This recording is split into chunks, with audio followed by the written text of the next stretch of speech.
Floricanto presenta.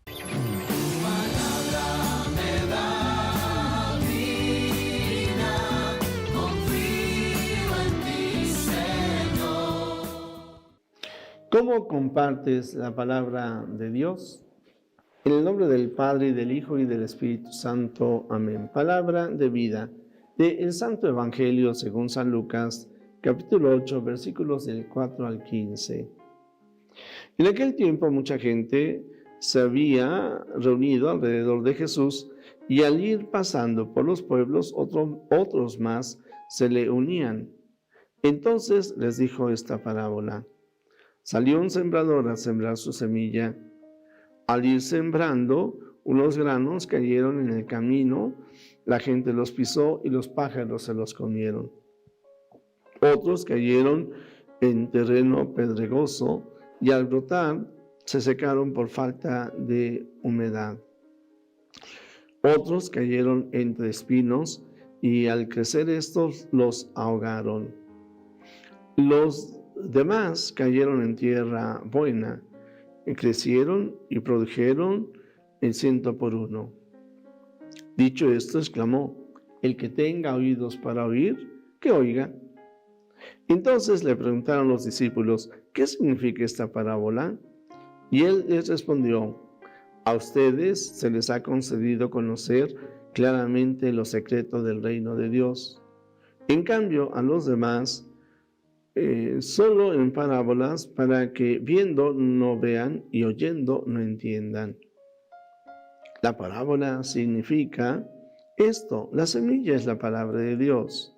Lo que cayó en el camino representa a los que escuchan la palabra, pero luego viene el diablo y se la lleva de sus corazones, para que no crean ni se salven. Lo que cayó en terreno pedregoso representa a los que al escuchar la palabra la reciben con alegría, pero no tienen raíz. Son los que por algún tiempo creen, pero en el momento de la prueba fallan. Lo que cayó entre espinos representa a los que escuchan la palabra, pero con los afanes, riquezas y placeres de la vida se van ahogando y no dan fruto. Lo que cayó en tierra buena representa a los que escuchan la palabra, la conservan en un corazón bueno y bien dispuesto y dan fruto por su constancia. Palabra del Señor. Gloria a ti, Señor Jesús. Queridos amigos, a mí me parece muy interesante esto que el Señor Jesús nos dice, porque nos lleva también a comprender, yo diría, el proceso espiritual que cada uno de nosotros vivimos y también el proceso espiritual que mucha gente vive. Yo, en lo particular, ciertamente, en cuanto católico, no solamente desde que soy sacerdote, sino desde cuando era laico. Bueno, cuando comencé a escuchar la palabra de Dios y descubrí que tenía un gusto por ella y tenía sed de conocerla, y luego pues me invitaron a predicarla, bueno, a compartirla. Entonces, pues, en primer lugar decía, yo me tardé mi tiempecito, como luego decimos, para que me cayera el 20. Durante años fui como esa tierra del camino dura que la palabra no entra, no penetra. De los que quizás iba a misa de vez en cuando. No era malo, por gracia de Dios. Podría haber cometido muchas cosas y Dios me libró. Luego, bueno, también están aquellos en donde me ha tocado ver en donde algunas personas llegan para formar parte de un grupo y tienen tantos problemas que pues nomás no buscan, quieren creer, pero no pueden. De tal manera que dice uno, es una gracia de Dios el que yo escuche la palabra de Dios y que incluso teniendo muchos problemas, pueda entender que el que puede quitar esas piedras es Cristo. Y yo le entregué entonces mi vida. Pero hay quien no da ese paso. Quizás llegaron a un grupo buscando una ayuda económica, un cargo social, que alguien les hiciera caso, quizás en el caso de jóvenes buscando novio, novia, en fin. Luego, pues, yo me atrevería a decir, no fue mi caso y de eso le doy gracias a Dios, lo cual no significa que yo no hubiera llegado también con graves problemas, Como Pablo que llega con mucho odio y con mucho resentimiento, pero que abre su palabra, su corazón a la palabra de Dios, y entonces comienza a cambiar y a transformarse y a quitar todo aquello que estorba con la ayuda de Dios. Bien, pues hay algunos en donde luego los problemas de la vida, sí, se entusiasma mucho, pero luego decimos, esta es flor de un día, ¿no?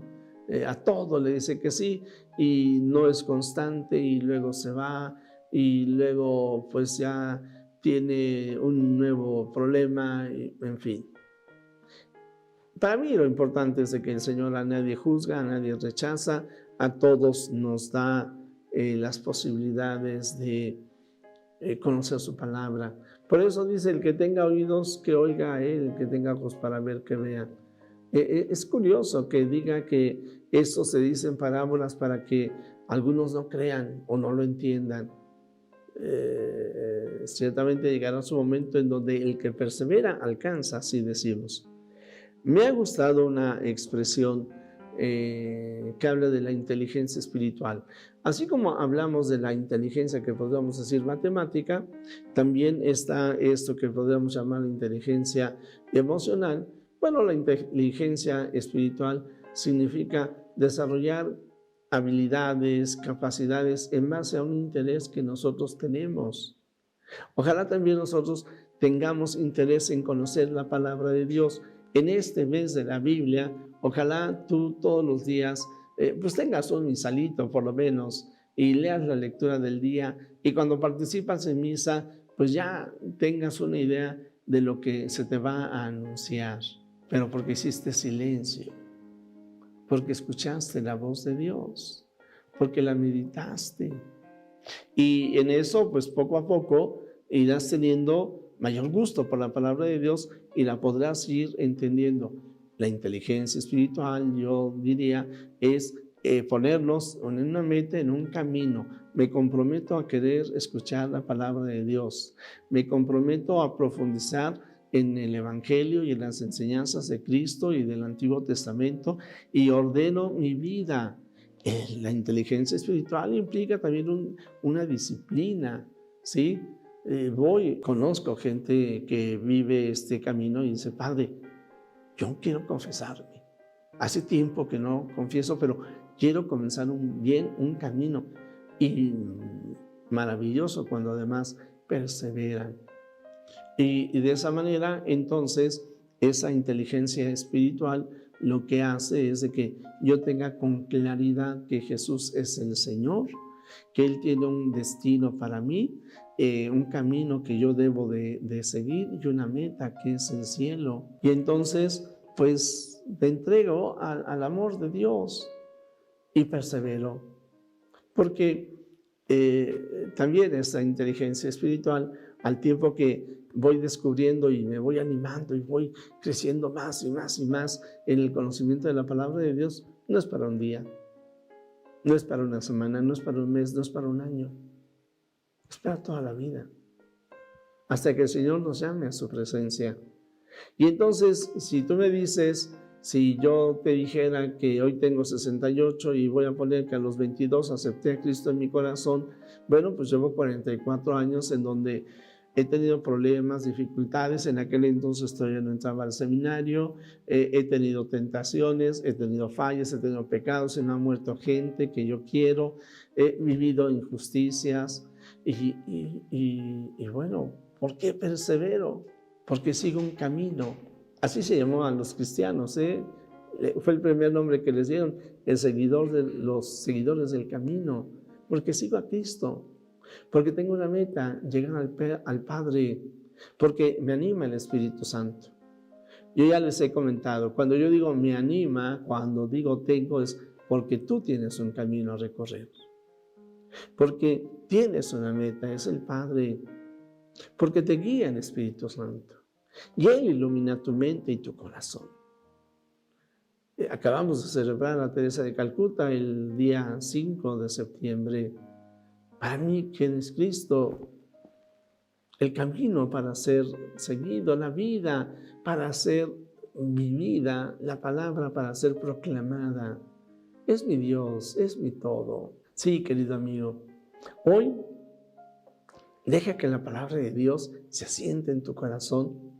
Y algo que también no he mencionado, pero que es muy importante, para que el reino de Dios crezca en tu corazón, la inteligencia espiritual, para que el reino de Dios sea más pleno en ti, tienes que trabajar.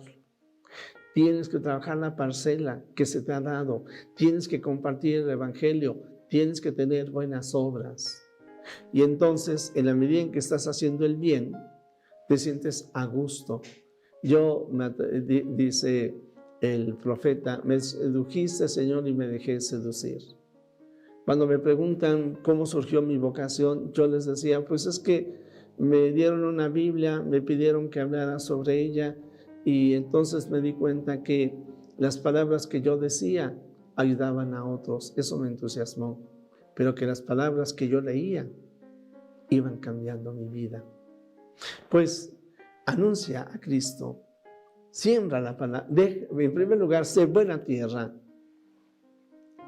Deja que el sembrador, que es Cristo, deje caer la semilla de su palabra en tu corazón.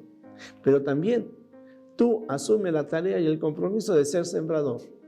El mundo necesita hoy también de evangelizadores con la palabra y con el testimonio. Jesús, que todos te conozcan y te amen es la única recompensa que quiero.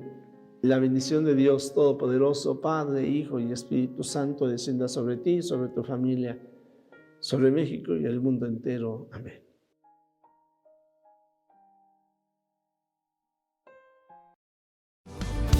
Glorica.